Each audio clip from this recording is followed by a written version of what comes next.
네, 반갑습니다. 논술천재 40강 상징을 다루는 제시문 시작하도록 하겠습니다. 상징을 다루는 제시문은 시, 소설, 문학, 물론 뭐 비문학이라고 할지라도 상징적인 텍스트가 될 수도 있습니다. 따라서 어떤 장르를 일단 뭐 구분하거나 그럴 필요는 없어요. 어찌됐건 상징적인 텍스트라고 하는 건 그 중에서 상징도가 좀 더 높다라는 거지. 기본적으로 언어는 모두 상징이잖아요. 그리고 여러분들이 가급적이면 논술에서 제시문을 읽을 때 그냥 다 상징이라고 생각하세요. 제가 앞에서도 이야기했잖아요. 우리가 어떤 도표나 통계 자료를 가지고 왔다라고 칩시다. 도표나 통계 자료. 우리 앞에 푼 문제 중에서 청년 실업률, 당국대에서 기출됐던 청년 실업률을 다루었던 문제 있죠. 조금만 생각을 해봅시다. 그걸 통해서 뭘 학생들한테 읽어내길 원하는 거예요? 우리나라 청년 실업률이라고 하는 것이 OECD 평균보다는 실업률은 낮지만 고용률이 절반밖에 안 된다. OECD 평균에. 그걸 통해서 보면 고용 자체를 포기한 실업 포기자가 많다라는 걸 읽어내라는 거잖아요. 결국 논술에서는요, 텍스트가 아주 구체적이고 디테일한 어떤 제시문이 나온다고 할지라도 그것이 의미하고 상징하는 것들이 있어요.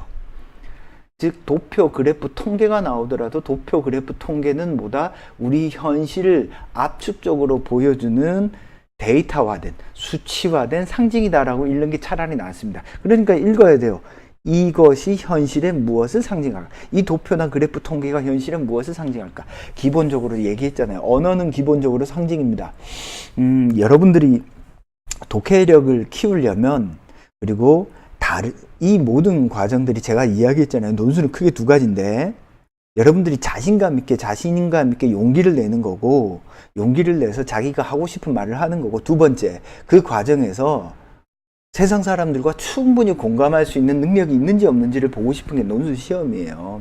이 두 가지를 잘 하려면 텍스트가 기본적으로 상징이다라고 하는 것을 잘 이해하고 있어야 됩니다. 자, 상징적 제시문 오늘 설명할 부분은 교과서 교재 논술천재 430쪽입니다. 자, 상징적 제시문을 읽어도 뭔 소리인지 잘 모를 때 어떤 텍스트의 중요한 상징이나 그 상징의 어떤 의미를 해석하는 방향으로 뭔가 글을 쓰는 것이 좋습니다. 자, 낯선 개념이나 이론이 나올 때는 어떻게 하라고요? 그 낯선 개념이나 이론을 내가 이렇게 잘 이해했다라는 방향으로 글을 쓰는 게 좋다면, 상징적 텍스트는 상징을 잘 이해하는 형태로 글을 쓰는 게 좋습니다. 자, 이건 바로 이제 문제로 들어가 보겠습니다. 저기. 강좌 화면을 안 띄워놨네요, 제가. 자, 상징적 제시문, 간략히 설명을 드렸고요. 이 연습 문제는 경희대 문제입니다. 2016년도 기출문제. 가의 관점에서 나에 나타난 상황을 평가하시오. 원래 문제는 가의 관점에서 나다라를 평가하시오인데요. 원래 문제는 가나다, 다라마에서 말을 바탕으로 평가하시오. 이런 문제인데, 그 중에서 하나만 제가 떼온 겁니다. 자, 이 문제 나왔을 때 학생들이 멘붕, 어려웠어요. 왜 그러냐면 시가 나에 나타난 상황이 시인데 나의 어떤 상징적 텍스트의 시를 저대로 이해를 못하는 거예요. 자, 나의 상황을 평가하시오. 자, 우리가 평가하려면 평가가 가능한 문장으로 만들어줘야죠. 나는 무엇에 대해서, 나는 어떤 문제에 대해서 어떤 주장을 하고 있다. 그죠? 가의 관점에서 보면 그 주장은 타당하다, 타당하지 않다. 잘한 점도 있지만 어떤 점에서는 못했다. 알겠죠? 무슨 말인지. 그러면은 여러분들이 나의 어떤 상황을 명료하게 정리를 하는 게 1번. 그죠?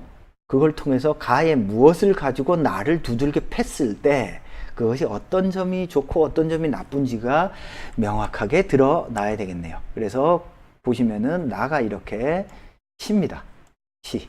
나는 세 장을 하나 샀다. 그죠? 시입니다. 자, 이 문제는 가부터 일단 순서대로 조금 차근차근 봅시다. 가 제시문부터 한번 읽어보죠. 땡땡땡은 시험 공부를 하려고 책상에 앉았다. 정말이지 잠깐이면 돼 라고 생각하면서 시작한 게임을 그만두지 못하고 밤을 새고 말았다. 우리 자주 그렇게 하죠. 시험 공부해야지 라고 침대에 잠깐만 누워야지 일어났더니 다음날 아침이죠. 그러면서 자기를 때립니다. 때리는 나가 있고 맞는 나가 있죠. 분열되어 있는 어떤 인간의 모습이죠. 그죠? 그래서 늦잠을 자서 시험을 제대로 치르지 못했대요. 그죠? 공공은 매번 자신과의 약속을 지키려고 결심을 하지만 의지가 약하여 번번이 실패한다.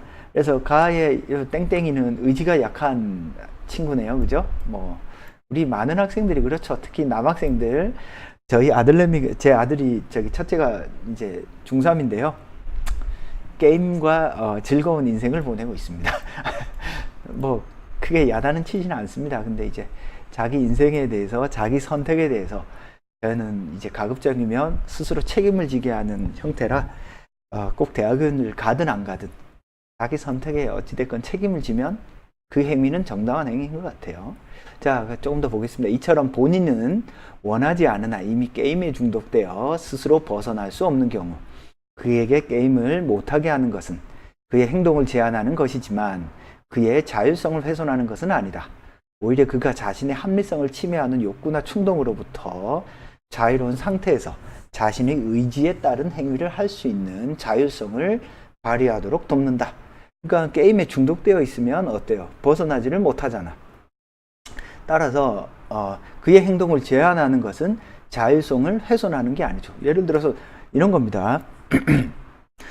여러분들이 공부를 너무 하고 싶어요. 그래서 대학도 너무 좋은 대학을 가고 싶어. 근데 난 혼자 있으니까 자꾸 늘어져. 그때 어떤 타이트하게 관리를 해주는 어떤 학원에 갔다? 그러면 그 학원에 들어가는 건 감옥에 들어가는 건가요? 아니죠. 그럴 때는 내 자율성, 내 의지가 약해서 나를 도와줄 수 있는 보조적 수단을 내가 선택하는 거죠. 그죠? 자, 내가 계획을 잘 못 세워서 아주 타이트하게 계획을 딱 세웠어. 그래서 내가 계획대로 철저하게 1분 1초를 계획에 맞춰서 행동을 했어. 공부를 하고 뭔가 운동을 했다. 그럼 나는 계획의 노예인가요? 계획표의 노예인가요? 아니죠. 나는 내 스스로 그 계획을 만들었고 그 계획에 철저하게 복종을 한 거죠. 그래서 그것은 나의 자율성의 실현입니다. 그래서 이러한 어떤 자율성의 개념이 누구의 개념이에요? 바로 칸트의 개념이죠. 그죠? 자, 그래서 어느 한 프랑스 학자에 의하면 방금 말한 어떤 계획표라든지 이런 데 잘 복종한다라고 하는 어떤 이런 자율성의 개념을 잘 나타낸 시가 있죠. 그 한용운의 복종입니다. 한용운의 복종을 보면 어때요? 나는 님에게만 복종해요. 님은 뭐예요? 내가 원하는 이상, 부처님, 어떤 자기의 어떤 규칙, 규범, 자신의 신념이잖아요. 자신의 신념에게만 복종한다라는 것은, 그래서 한용운의 복종은 진짜 수동적인 것이 아니에요. 아주 적극적인 의지의 실현입니다. 자, 이어서 보겠습니다. 어느 한 프랑스 학자에 의하면 외부의 모든 통제로부터 해방된 독재자는 가장 자유로운 사람이 아니라 가장 노예적인 사람이다. 왜냐하면 인간의 욕구는 한계가 없기 때문에 무한한 욕구를 추구하는 사람은 오히려 자유롭기보다 오히려 변덕스러운 정념의 노예 상태에 있는 것이다. 이처럼 자율성은 자유의지에 의한 자기지배, 적극적인 자기 통제 능력을 의미하며 권리는 그 능력을 행사할 수 있는 힘을 말한다. 예를 들어서 아주 강력한 힘을 가진 사자라고 생각해도 자기 마음대로 하죠. 그건 자율성이 아니에요. 자기 마음대로 할 힘을 가지고 있으니까. 그죠? 그렇지만 자유로운 어떤 힘을 가지고 있는데 이 힘을 내 의지로 통제하고 관리하는 거 어때요? 거기서부터 인간은 뭐가 나오냐면 윤리 도덕이 나옵니다. 이 개념을 잘 이해하면 여러분들이 많은 깨달음을 얻을 수 있는데요. 무슨 뜻이냐면 요거는 그런 점에서 좋은 제시문이에요. 아까도 이야기했잖아요. 어떤 규칙과 규범, 내가 세운 계획표에 맞게 차근차근 행동하는 것이 어때요? 나의 자유를 실현해 주죠. 그래, 자율성 할 때 율은 뭐예요? 법률율자죠. 법률율자. 내 스스로 세운 어떤 법칙을 지키는 어떤 거잖아요. 자율성은. 자, 동물이 자율성이 있어요? 동물은 자율성이 없어요. 자, 우리 어린아이들이 어떤 비도덕적인 행동을 취하면 어떻게 하죠? 우리 애가 아주 어려서요. 그래서 형법은 만 14세인가요? 13세인가요? 처벌도 받지 않잖아요. 왜? 아직까지 자율의 개념이 잘 잡혀 있지 않기 때문에 아직 부모의 보호를 받아야 될 존재라고 생각을 하잖아요. 그죠? 인간이라는 존재는 자기와 자기 세상에 대한 고민을 하고 그 고민 속에서 자기가 자기 스스로 통제를 합니다. 그렇기 때문에 거기서부터 뭐가 나와요? 윤리, 도덕이 나옵니다. 윤리, 도덕. 윤리, 도덕이 나오는 가장 큰 이유는 어디에 있냐면 인간은 자유롭기 때문이에요. 왜 우리는 개가 뭔가 좀 개 같은 짓을 했어요. 그러면 어때요? 아, 우리 개가 조금 뭐 볼성사나워서 그렇게 이야기해야지 개한테 윤리 도덕을 기대하나요? 아니에요. 왜 인간에겐 윤리 도덕을 기대하죠? 인간은 바로 자유로운 존재이기 때문입니다. 자유로운 존재이기 때문에 그 자유로운 규칙과 규범을 내 스스로 지킬 때 인간은 어떤 존재가 돼요? 윤리 도덕적 존재가 됩니다. 그래서 그 칸트는 인간에게 담겨 있는 그 보편적 이성을 뭐라고 하냐면 하늘에 떠 있는 별이라고 얘기해요. 그 별, 그 누구도 만들어주지 않았지만 내가 그 스스로 별을 만들고 그 별에 내 스스로 복종할 때 인간의 위대성이 나타난다라는 겁니다. 자, 그래서 조금 더 읽어보겠습니다. 그래서 여기서 중요한 개념은 뭐예요? 가해, 인간에게 있어서 자율성이라고 하는 것은 자유의지에 대한 자기 지배, 자기 통제, 자유에 대한 자기 지배, 자기 통제를 할 때 비로소 그게 진정한 자유다 라고 이야기하는 게 지금 가제시문의 핵심이네요. 결국 사회에서 모든 사람이 선택권을 자유롭게 행사하기 위해서는 자율성이 필요하다. 자율성은 인간을 이성적이고 윤리적 존재로 만들며, 그러니까 지금 이 글에서는 뭐예요? 자율성, 아주 중요한 키워드예요. 가를 언급하는데 자율성을 빼먹고 글을 써? 그러면 얘가 텍스트를 제대로 읽었나 이런 생각이 들겠죠. 자유의지, 중요한 키워드, 자기 지배 중요한 키워드입니다. 그죠? 이성, 윤리적 존재 이런 게 중요한 키워드입니다. 자, 학생들은 어떻게 한다? 이런 낯설고 어려운 단어가 나오면 피하기에 급급한데 그러면 좋은 걸 못 씁니다. 이러한 개념을 적극적으로 내 스스로 이해해서 나 제시문을 해석하는데, 설명하는데, 그 평가하는데 써야 되겠습니다. 그래서 개인의 자율성과 권리를 보호함으로써 모든 개인의 자유와 권리를 최대한 증진하는 것이 자유주의의 목적이다. 이를 위하여 자유주의에서는 개인들의 좋은 삶에 대하여 어떤 특정한 가치를 중시하지 않는다. 오직 중시하는 가치가 있다면 모든 개인에게 동등한 자유와 권리를 공정하게 보장해야 한다는 것이다. 결국에는 인간은 자율적인 존재고 모든 개인들에게 이런 자율성, 개인에게 가지고 있는 이러한 자유로운 선택권들을 있는 그대로 존중해 주는 것, 그것이 바로 어떤 자율성의 의미다. 인간의 어떤 위대한 의미다. 그래서 어떤 자유주의에서는 왜 그걸 존중해줘요? 인간은 이런 선택권, 자유의지에 의한 자기 지배, 자기 통제를 가능하게 하는 존재이기 때문에 그렇습니다. 따라서 가에서 어떤 진정한 자유로움이라고 하는 것은 어떤 자율성을 통해서 나타나는데, 이 자율성의 핵심은 자기 지배, 적극적인 어떤 자기 통제를 의미하며, 인간은 이러한 적극적인 자기 지배와 자기 통제를 통해서 어떤 존재로 태어난다? 이성적이고 윤리적인 존재로 태어난다 라고 말하는 것이 가제시문의 핵심 내용입니다. 그죠? 이런 가제시문을 가지고 그러면 여러분들은 가를 딱 읽었어. 그럼 뭐가 머릿속에 들어 있어야 돼요?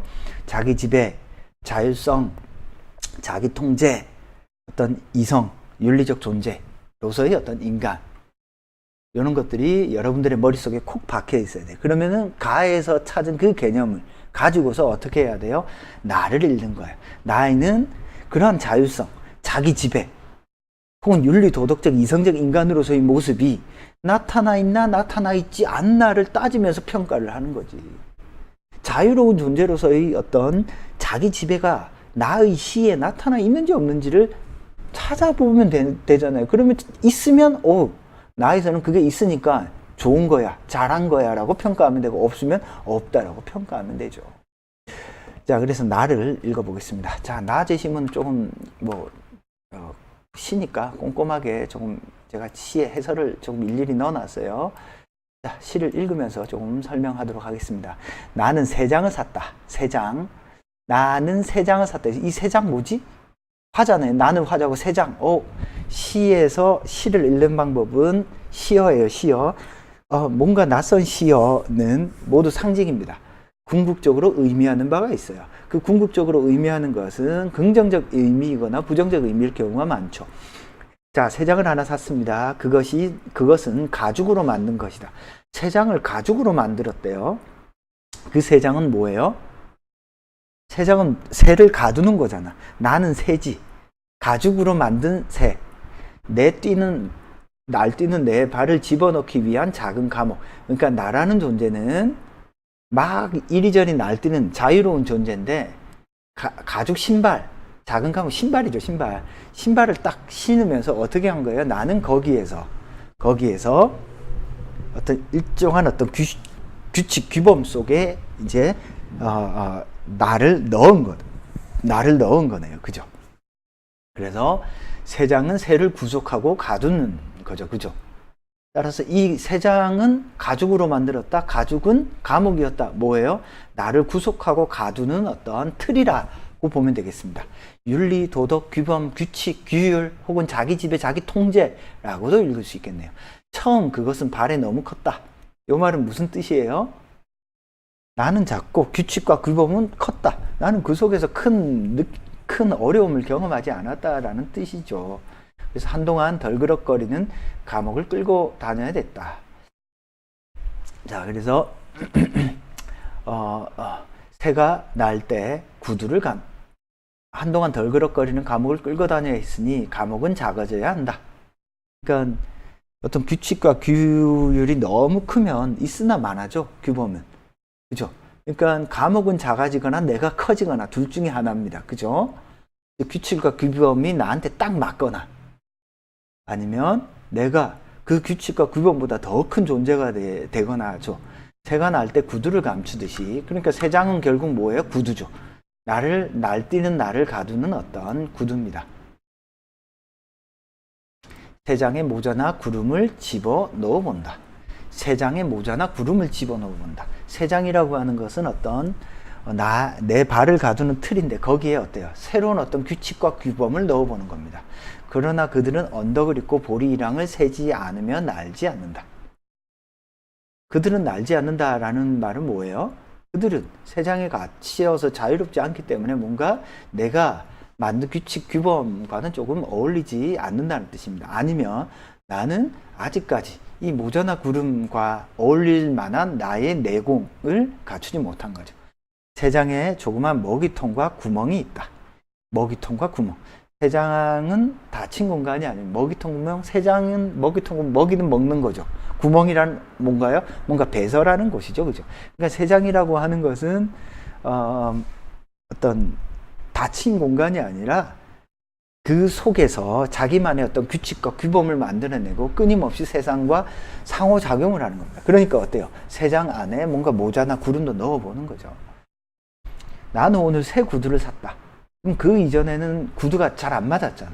새 구두를 샀대. 그것은 구름 위에 올려져 있다. 구름이 안 맞았는데 이제는 구름 위에 있네요. 뭔가 구름보다 더 위에 있습니다. 내 구두는 아직 물에 젖지 않은 한 척의 배. 이제 구두가 더 커져서 배가 되었네요. 그죠? 이 세상을 마음껏 떠돌아다닐 수 있는 배가 되어 있습니다. 심지어는 구름 위에 올려져 있는 배, 어떤 이미지가 떠올라요? 뭔가 이제는 그 배를 타고 그 구름 위에서 자유롭게 다닐 수 있는 어떤 도구가 되었구나. 결국 새 구두라고 하는 것은 자기 지배, 자기 통제의 어떤 완성이다. 구름 위에 올려져 있는 한 척의 배는 어떤 자기 지배, 자기 통제를 통해서 자율성을 완벽히 실현한 어떤 모습이다라고 볼 수 있겠네요. 그죠?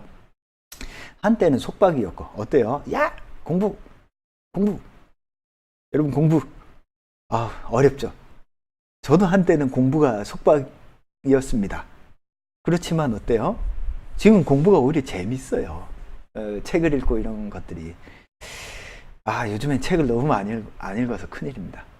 이 인터넷 강의 찍고 막 책 쓰고 하느라고 책 읽을 시간이 없네요. 나는 가끔씩 늙고 고집센 내 발을 위로하는 것이다. 어때요? 열심히 했잖아. 그래, 나 그때 열심히 했지라고 어때요? 자기만의 어떤 규칙과 규범을 지켜가면서 성장한 나를 보면서 이제 만족하는 거죠. 그죠? 오래 쓰다 버린 낡은 목욕통 같은 구두를 벗고 새의 육체 속에 발을 집어넣어 보는 거예요. 새의 육체 속에 발을 집어넣는다. 어때요?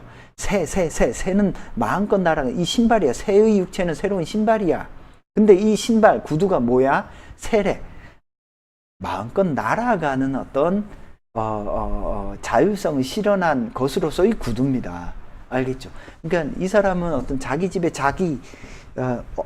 어렸을 때는 자기 지배 혹은 자기 통제를 완벽하게 하지 못했어요. 혹은 그 자기 지배, 자기 통제에 치여가지고 나는 조그만 존재였던 거죠. 그렇지만 점점 자라면서 그 자기 지배와 통제를 자기 것으로 만들었고, 이제는 그것을 벗어나서 새로운 어떤 그거보다 더 넓은, 그죠? 이제 구름 위에 오히려 올라가 있는 자유로운 존재가 되었네요. 그러면 이 시에 나타난 화자는 어떤가요? 자기 지배와 자기 통제를 끝까지 밀어붙인 존재이면서 어떤 자기가 어떤 믿고 있는 어떤 합리적인 것, 이성적인 어떤 실천 혹은 윤리 도덕적인 실천을 적극적으로 하는 어떤 자율성을 실현한 존재라고 읽어낼 수 있겠네요. 그죠? 그래서 여러분들이 가에 나타난 어떤 나에 나타난 어떤 시를 이해하는 데 있어서 시어들과 가에 나타난 어떤 개념, 이론적 텍스트, 우리 방금 앞 시간에 했잖아요. 가에는 이론적 텍스트거든요. 자율성은 도대체 뭐냐? 다른 말로 하면 자기 지배예요. 가에 나타난 화자는 자율성을 실현해서 자기 지배를 이룬 존재로 볼 수 있다. 왜냐하면 나에 나타난 시인, 새장, 구두, 새의 육체라는 말을 통해서 보면 처음에는 자기 지배를 이루지 못했지만, 그죠? 그래서 뭔가 성겼지만 구두를 벗고 새의 육체 속에서 발을 집어넣음으로써 구름으로 상징되는 어떤 이상 혹은 자기만의 어떤 꿈, 목표를 자유롭게 실현하는 모습을 통해서 가가 말하는 자기 지배의 모습이 궁극적으로 실현된 존재로 평가할 수 있을 것이다. 이런 맥락의 말이 나오면 크게 무리가 없겠습니다. 자, 이 시 제가 학생들한테 대략 한 7, 80명한테 써보게 시킨 것 같은데요. 첫 번째 처음 글 쓸 때 제대로 해석한 친구가 1명 정도 있었던 것 같습니다. 낯선 시가 나오면 학생들이 그만큼 어려워요. 여기 뒷부분은 해설을 해 놓았으니까 여러분들이 방금 제가 말한 걸 통해서 한번 쭉 꼼꼼히 읽어 보시고요. 꼼꼼히 읽어 보시면 되겠습니다. 그래서 문제 구조를 보면 어때요? 문제 구조를 보면 가 제시문에는 어떤 개념적인 텍스트가 나와 있고, 이 개념적인 텍스트의 어떤 개념을 딱 잡고 이 개념을 가지고서 어때요? 나에 해당하는 신발, 구두, 새장, 그죠? 구름, 이런 낯선 개념들을 적극적으로 해석을 해주는 것이 필요하다. 자, 그 다음에 흔히들 이런 상징적인 텍스트는 시, 소설, 그 다음에 동양고전, 이 아주 상징적인 텍스트거든요. 특히 이제 동양고전은 제가 이 텍스트에 왜 문제를 넣어 두었냐면, 학생들이 동양고전 텍스트를 만나면 어마어마하게 어려워합니다. 왜 어려워하냐면 뭔 소린지 모르겠거든.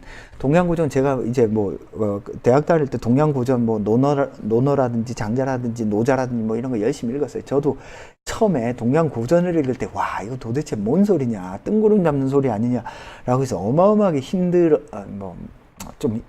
그러니까 저는 이제 잘 이해가 안 됐어요. 근데 이제 자꾸 읽다 보니까 동양 철학적 사고를 하는 사람들은 어떤 방식으로 사고를 하는구나가 좀 익히고 나니까 잘 이해가 되더라고요. 자, 동양 고전은 어떻게 읽어야 되느냐? 동양 고전 텍스트는 항상 구체적인 사례로 언급을 합니다. 그래서 예를 들어서 도를 이야기하거나 덕을 이야기하거나 충을 이야기할 때 도가 무엇이다, 덕이 뭐다, 충이 뭐다, 인이 뭐다, 얘가 뭐다 라고 직접적으로 언급을 하지는 않아요. 항상 사례로 이야기를 하거든요. 따라서 여러분들이 인이 뭐냐, 도가 뭐냐, 충이 뭐냐 라고 할 때 구체적인 그로 언급되는 어떤 사례를요, 그 상황과 맥락에 맞는 구체적인 내용으로 이해를 하셔야 돼요. 이 텍스트에서 도는 어떤 의미로 쓰인다, 이렇게 읽으셔야 된다라는 뜻입니다. 그러니까 도, 덕, 충 뭐 이런 말 나오면 두루뭉실하게 추상적으로 이해를 하지 말고 텍스트에서 쓰이는 구체적인 의미가 있습니다. 알겠죠? 그걸 정확히 찾아내려고 찾아내는 방식으로 독해를 하셔야 돼요. 자, 시에서는 시어가 상징적이에요. 즉, 여러분들이 시를 딱 읽으면 핵심적인 시어 한 두세 개 정도, 적을 땐 하나 정도를 딱 뽑아가서 이 핵심적인 시어가 어떻게 해석된다 라는 방식으로 읽어주셔야 되고, 소설에서의 상징은 뭐냐? 인물과 사건, 배경은 논술에서 거의 상징으로 잘 안 쓰여요. 하여튼 소설에서는 인물이 어떤 시공간적 배경에서 어떤 사건 사고를 치거든요. 이 인물이 상징하는 게 뭐냐, 이 사건이 상징하는 게 뭐냐, 요 두 가지에 집중해서 읽으셔야 돼요. 이 상징하는 바는 크게 두 가지입니다. 어떤 주인공에게 긍정적인 의미로 쓰이거나 아니면 부정적인 의미로 쓰이는가, 뭐 그 두 가지 중에 하나예요. 그래서 그렇게 읽으시면 되고, 자, 동양고전에서 동양고전에 해당되는 어떤 개념, 도덕, 충, 서, 인, 예, 뭐 중용, 뭐 이런 동양 철학적 개념이 나오면요, 반드시 그것이 쓰이는 구체적인 개념이 있다라고 생각을 하고, 그 구체적인 개념이 이 제시문에서 도가 어떤 의미로 쓰였다라는 형태로 글을 써주는 게 좋겠습니다. 그래서 그 동양 철학적 개념이 나타난 문제 하나 풀어보죠. 카톨릭대 2017년 모의 입문 문제입니다. 자, 여러분 반드시 직접 풀어보시고 글을 쓰셔야 됩니다. 이 가 제시문은 너무 어마어마하게 많이 나와서 아직까지 계속 나옵니다. 그리고 심지어 교과서에도 뭐 많이 실려 있더라고요. 자, 가의 관점에 근거해서 나에 나타난 현상을 비판적으로 검사하자. 자, 가에는 동양 철학적 개념이 나타나 있습니다. 자, 가를 읽어봅시다. 공자의 제자 자공이 남쪽의 초나라를 유람하고 나서 진나라로 돌아오다가 한수 남쪽을 지나게 되었다. 한 노인이 마침 채소밭을 손질하고 있는 것을 보았다. 그는 땅에 굴을 파서 만든 우물로 들어가 항아리에 물을 퍼 가지고 나와서 밭에 물을 주고 있었다. 끙끙거리면서 힘을 무척 많이 들이고 있었으나 효과는 적었다. 자, 한 노인이 채소밭에 손질을 하고 있는데 우물, 여러분 우물 본 적이 없죠? 저는 시골에 살아서 저희 집에는 아직 우물이 있어요. 근데 먹는 물로 쓰진 않고 농사 짓는 물로 쓰는데, 저희는 어떻게 하냐면 그냥 펌프로 전기 꽂아서 펌프로 써서 이제 물 주고 합니다. 제 어릴 때만 하더라도 동네에 우물물이 있었어요. 그래서 바가지를 툭 떠가지고 길러서 쓰고 했는데, 그때는 상하수도가 우리나라에 많이 본격적으로 보급되기 전이죠. 우리나라의 상하수도가 본격적으로 보급된 게 언제죠?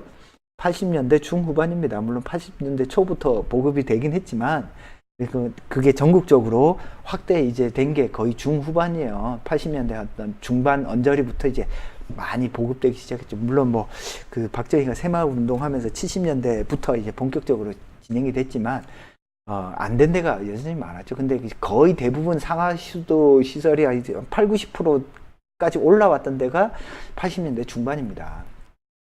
자, 그래서 좀 더 읽어 보겠습니다. 그는 땅에 굴을 파서 만든 우물로 들어가 항아리에 물을 퍼가지고 나와서 밭에 물을 주었다. 아이고, 놓친 내가 그 물을 들려면 얼마나 힘들겠어요. 그죠? 자공이 말을 걸었다. 여기에 기계가 있다면 하루에 100일량의 밭에 물을 줄 수 있다. 그 기계를 이야기하는 자공이. 힘은 매우 적게 들고 효과는 많다. 그러니까 효율적인 거죠. 기계. 과학 기술이라고 하는 것을 통해서 효과적으로 농사를 지을 수 있다. 선생께서 기계 좀 써라 라고 이야기를 하는 겁니다. 밭을 관리하던 사람이 머리를 들어 그를 보면서 말했다. 어떻게 하는 것이냐? 나무에 구멍을 뚫어 만든 기계인데 뒤는 무겁고 앞이 가볍다. 손쉽게 물을 푸는데 빠르기가 물이 끓어 넘치는 것 같다. 이를 두레박이라고 부르죠. 그래, 도르래를 돌려서 어때요? 푹 빠져서 이렇게 잡아당기면 그냥 알아서 올라오는 거죠. 그죠? 그 밑에까지 들어갔다 나오려면 얼마나 힘들어요. 밭을 손질하던 사람은 성난 듯 얼굴빛이 바뀌었지만 웃으면서 말했다. 내가 우리 선생님께 들은 얘기지만 기계를 가진 자는 반드시 기계를 쓸 일이 있게 되고 기계를 쓰는 일이 있는 사람은 반드시 기계에 관한 마음 쓰임이 있게 된다. 기계에 관한 마음 쓰임이 가슴 속에 차 있으면 순백함이 갖추어지지 않게 되고, 순백함이 갖추어지지 않게 되면 정신과 성격이 불안정하게 된다. 정신과 성격이 불안정한 사람에게는 도가 깃들지 않게 된다. 자, 그래서 결론적으로 말을 하는 건 뭐예요? 기계를 쓰면 도가 깃들지 않게 된다, 이 말을 하는 거죠.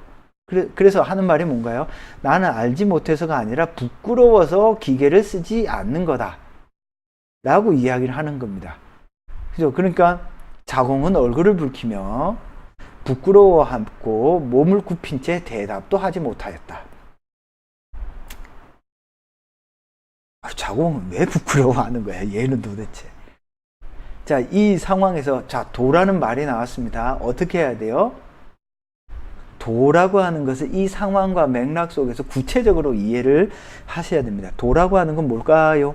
도, 이 맥락에서 보면 도가 깃들지 않아요. 왜 도가 깃들지 않아요? 기계를 쓰는 건 부끄러운 짓이. 왜 부끄러워요? 기계를 쓰는 순간 정신과 성격이 불안정하게 되고 순백함을 갖추게 되고 자꾸 쓰임이 가슴속에 차 있다. 무슨 뜻이에요? 우리가 기계를 쓰는 순간 기계에 자꾸 의존하게 된다라는 뜻입니다. 내가 가지고 있는 힘, 노력이 아니라 이거 기계로 하면 돼. 어떤 뜻이에요? 점점 기계에 의존한다라는 거죠. 여러분들 스마트폰 생기기 전과 후를 생각해 보세요. 그전에는 컴퓨터 켜고 뭐하고 이제 스마트폰 켜서 몇 번 끄적끄적 하다가 말잖아요. 스마트폰에 점점 더 어떻게 하고 있죠? 의존하고 있죠. 이게 그 현대를 살아가는 서양과 동양의 가장 큰 차이입니다. 서양은 어떤 효율성, 그리고 그것의 어떤 구체적인 결과, 그리고 어떤 그 결과에 도달하는 방법을 아주 중요시 여기죠. 동양은 어떤 행위나 행동 혹은 어떠한 것이 있다고 할지라도, 어떤 새로운 것이 있다고 할지라도 그것이 인간의 삶과 인간의 정신에 옳은가 그른가를 따져요. 많이 다르죠. 그러니까 서양인들은 기본적으로 어떤 유용성과 효율성이 사고의 기준이라면 동양에서는 많은 것이 그것의 유용성과 효용성이 아니라 올바른가 그른가를 기준으로 판단을 해요. 그래서 각종 어떤 서양 근대를 발전시켰던 종이, 나침판, 그죠? 그 다음에 또 화약, 이런 것들이 전부 다 어디서 나왔죠? 중국에서 나왔습니다. 여러분, 심지어는요, 우리 조선시대의 그 누구지? 유명한 사람인데, 박지원이라든지 박제가라든지 이런 사람들 보면 진짜 똑똑했어요. 그 사람들은 서양에 있는 백과사전을 다 가지고 왔어요. 실제로 그래서 서양과 동양의 어떤 사고방식의 차이는 제가 볼 때는 별로 없어요. 제가 이제 그 공부를 하면서 깜짝 놀랐던 게 서양에서 나왔던 각종 어떤 논리학적인 개념들이요, 인도에 가면 다 있어요. 그래서 실제로 이제 서양의 어떤 그런 디테일한 사고방식은 사실 인도에서 많이 가지고 온 겁니다. 어찌됐건 그건 그렇고. 근데 뭐냐? 서양도 그러면 동양적 사고방식이 없나? 그렇지는 않아요. 히포크라테스 선서, 그 의학의 아버지라고 그러잖아요. 보면 히포크라테스도 어떤 동양에 해당되는 어떤 기의 개념이라든지 이런 것들이 있어요. 다만 서양이 강조되는 부분과 동양이 강조되는 부분이 다르죠. 자, 서양의 정치 권력을 가진 사람과 동양의 정치 권력을 가진 사람들이 중요하게 여겼던 사고방식이 달랐던 것이지, 동서양의 사고방식은 모두 동양에도 있었고 서양에도 다 있었다. 자, 어찌됐건 간에 이 텍스트에서 우리가 보아야 될 건 뭐예요? 도입니다. 도는 이 텍스트에서는 어떤 의미로 쓰여요? 도는 뭔가 의존하지 않는 것. 그죠? 의존하지 않는 것을 의미해요. 따라서 여러분들이 도라는 어떤 낯선 동양 철학적 개념이 나오면 도가 뭐야 이러지 말고, 이 글에서 도라고 하는 것이 어떤 의미로 쓰였는지 여러분들이 개념화하고 개념 규정을 해 주셔야 돼요. 알겠죠? 충이 나와도 마찬가지고 서가 나와도 마찬가지예요. 그러니까 대부분 대학들은 이 충, 서, 도, 인의 예지 이런 것들에 대한 어떤 해석의 실마리들을 제시문에 다 넣어줍니다. 그러니까 기계를 쓰는 순간 우리는 어떻게 하게 돼요? 마음을 자꾸 쓰이게 되고 기계에 의존하게 되는 거야. 그럼 의존하는 마음이 뭐야? 내 주체성의 상실로 이어지잖아. 그러니까 부끄러운 거지. 자, 까놓고 이야기해 봅시다. 여러분들 대학 열심히 가려고 해요. 왜 가려고 해요? 여러분 돈 많이 벌려고 해요. 왜 많이 벌려고 해요? 게으러지려고. 나중에 놀고 먹고 편하게 살려고 돈 벌려고 하잖아요. 그렇지 않아요? 이 지금 동양 철학적 개념에 따르면 그건 전형적인 게을러지고자 하는 욕망이에요. 출세에 대한 욕망은 게을러지고자 하는 욕망입니다. 어떻죠? 동양 철학적 개념에 따르면, 논어의 개념에 따르면 그건 바람직하지 않죠. 자, 어찌됐건 간에 여기서 말하는 도라고 하는 것은 어떤 의존하는 마음이 아니라 어떤 주체적인 자신의 어떤 상황과 맥락을 정확하게 스스로 찾아내는 어떤 능력을 가리킵니다. 자, 이런 맥락에서 여러분들은 뭘 해야 되겠네? 뭘 해야 되죠? 그래서 가에 나타난 도는 의존하지 않는 것을 의미한다. 뭐 이런 식으로 개념화를 명확히 해 주셔야 됩니다. 가에서 도는 어떤 모든 상황을 주체적이고 능동적으로 결정하는 것을 의미한다. 뭐 이런 식으로 도를 개념화해 주시면 될 것 같습니다. 자, 나에는 그래서 뭐가 나타나 있나요? 오늘날 스마트폰으로 대비되는 어떤 의존하는 현대인의 모습들이 나타나 있습니다. 그 결과 삶의 어떤 길치로서. 자, 그래서 논제에서 요구하는 것에 대한 답을 하면요. 가에 나타나는, 가에서 말하는 도의 관점에 근거하면 나에 나타난 스마트폰에 의존하는 현상은 주체성을 상실한 것으로 볼 수 있다. 주체성을 상실했다는 점에서 비판적으로 볼 수 있다. 가에서 자공은 기계를 사용할 수 있음에도 불구하고 사용하지 않는다. 왜냐하면 제가 뒤에 이거 답을 넣었는지 안 넣었는지 기억이 안 나는데 조금 이따 보겠죠. 뭐. 왜냐하면 기계를 사용하는 순간 순백함을 잃게 되고 자꾸 기계에 의존하게 되어서 점점점 게을러지기 때문이다. 글자 분량도 짧죠, 그죠? 가톨릭 때는 핵심만 딱 정확히 지어주기 의미합니다. 자, 우리가 스마트폰을 사용하면서 점점 의존하게 될 때, 자, 나를 보면 스마트폰을 사용하면서 우리는 어떻게 된다고요? 삶의 길치가 되어버린다고 하죠. 스마트폰에 의존하게 될 때, 가에서 말하는 것처럼 도를 이루지 못하고 도를 얻지 못하고 어떤 삶의 길치가 되는 것처럼 삶의 방향성을 잃어버릴 가능성이 높다는 점에서 나는 문제가 많다. 뭐 이런 식으로 뭐 대략 정리를 해서 글을 쓰시면 크게 무리가 없겠습니다. 자, 250자이기 때문에요. 나는 무엇을 말한다. 한 문장 딱 정리하면 한 50자 나와요. 나는 어떤 이유에서 어떤 걸 말한다. 가에 나타난 이러이러한 기준에서 보면 나에 나타난 스마트폰 사용은 삶의 길을 잇는다는 점에서, 의존한다는 점에서 문제가 있다. 한 3문장 정도로 쓰시면 크게 무리가 없겠습니다. 자, 알겠죠? 무슨 말인지. 자, 요거는 제가 뭐 해석을 해 놓았으니까 여러분들 읽어 보시고요. 자, 제시문 독해 설명을 했습니다. 제시문 독해. 자, 총정리 하도록 하겠습니다. 제시문 독해의 핵심 포인트. 크게 제가 제시문에는 3가지를 이야기했죠. 그죠? 자, 논술은 기본적으로 사실과 의미의 간극에서 출제된다라고 했습니다. 그래서 여러분들은 의식적으로 이 제시문이 사실을 다루는 텍스트인지 의미를 다루는 텍스트인지를 고민을 해 보셔야 되고, 자, 그래서 사실이 어떤 의미를 산출하는지 혹은 이러이러한 의미가 어떤 사실에 기반하는지 좀 따져보는 게 좋겠습니다. 자, 사실을 다루는 제시문은 사실에 대한 객관적인 이해, 사실이 진짜 이건가?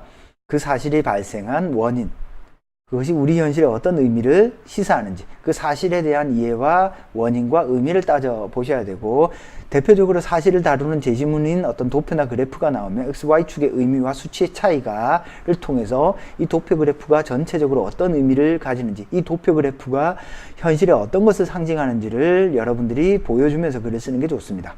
자, 이론 개념을 다루는 제시문은 이런 개념을 명확히 구체화하고 정확히 낯선 개념 이론들을 찾아내고 그 이론을 내가 이해했다라는 티를 분명하게 내는 것이 필요합니다.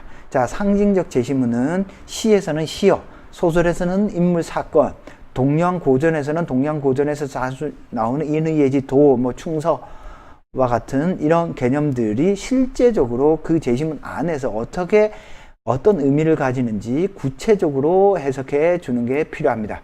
자, 그래서 제시문 분석하는 방법에 대해서는 이렇게 5가지 정도로 정리를 해 주시고, 여러분들은 제시문은 기본적으로 큰 틀에서 사실과 의미로 나누어지고, 제시문의 종류는 사실을 다루는 제시문, 이론을 다루는 제시문, 상징적 제시문이 있다라고 생각을 하시면 되겠습니다.